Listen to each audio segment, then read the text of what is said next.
হজরত শাহজালাল আন্তর্জাতিক বিমানবন্দরের একটি নোটাম না মানায় বিমান বাংলাদেশ এয়ারলাইন্সের মদিনা থেকে ঢাকার উদ্দেশ্যে রওনা হওয়া একটি ফ্লাইট শেষ পর্যন্ত সিলেটের ওসমানী আন্তর্জাতিক বিমানবন্দরে অবতরণ করতে বাধ্য হয়েছে। বুধবার এই ঘটনায় জাতীয় পতাকাবাহী সংস্থাটি আর্থিকভাবে ক্ষতিগ্রস্ত হয়েছে বলে বিমান সংশ্লিষ্ট একাধিক সূত্র জানিয়েছে।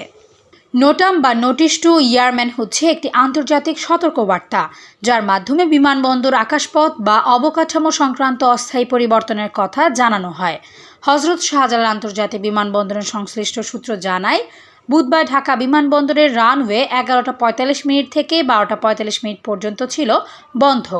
পাইলটকে নোটাম বিষয়টি জানানো হলেও পাইলট তা উপেক্ষা করে মদিনা থেকে ঢাকার উদ্দেশ্যে রওনা হয়ে ঢাকার আকাশে চলে আসে। তবে বাধ্য হয়ে সেটিকে সিলেটে নামতে হয়। বিমানের সূত্র জানায়, এর আগেও নোটাম উপেক্ষা করে ফ্লাইট পরিচালনার ঘটনা ঘটে বিমানে। সেই ঘটনায় ফ্লাইট সংশ্লিষ্টদের সাময়িক বরখাস্ত করা হয়েছিল। এসব ক্ষেত্রে সাধারণত পাইলট গন্তব্য থেকে রওনা যদি ঢাকায় পৌঁছানোর সময় হিসাব করে সিদ্ধান্ত নিতেন, তাহলে এই পরিস্থিতি এড়ানো সম্ভব হতো। Desk report, সমযোগ।